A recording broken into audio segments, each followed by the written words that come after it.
పొట్ట తగ్గాలంటే ఇలా చేయండి. చక్కెరను పూర్తిగా తగ్గించండి. తీపి పదార్థాలు, కూల్ డ్రింక్స్ మరియు సోడాల వల్ల పొట్ట దగ్గర కొవ్వు వేగంగా పెరుగుతుంది. వీటికి దూరంగా ఉండటం ఉత్తమం. ప్రోటీన్ ఎక్కువగా తీసుకోండి. మీ ఆహారంలో పప్పులు, గుడ్లు, సోయా, పనీర్ లేదా చికెన్ ఉండేలా చూసుకోండి. ప్రోటీన్ వల్ల ఆకలి త్వరగా వేయదు మరియు కండరాలు పెరుగుతాయి. పీచు పదార్థం, ఫైబర్, పండ్లు, కూరగాయలు మరియు తృణధాన్యాలు ఎక్కువగా తినండి. ఇవి జీర్ణక్రియను మెరుగుపరిచి పొట్టను నిండుగా ఉంచుతాయి. రాత్రి త్వరగా భోజనం. పడుకోవడానికి కనీసం 2-3 గంటల ముందే భోజనం ముగించండి. కార్డియో వ్యాయామాలు. ప్రతిరోజు కనీసం 30 నిమిషాలు వేగంగా నడవడం, బ్రిస్క్ వాకింగ్, పరుగెత్తడం, సైక్లింగ్ లేదా ఈత కొట్టడం వంటివి చేయండి. తగినంత నిద్ర. రోజుకు 7-8 గంటల నిద్ర తప్పనిసరి.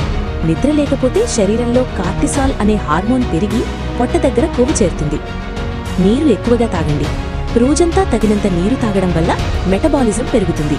భోజనానికి అరగంట ముందు నీరు తాగితే తక్కువ ఆహారం తీసుకునే అవకాశం ఉంటుంది. ఒత్తిడి తగ్గించుకోండి. మానసిక ఒత్తిడి వల్ల కూడా బరువు పెరుగుతారు. దీనికోసం యోగా లేదా ధ్యానం, మెడిటేషన్ చేయండి.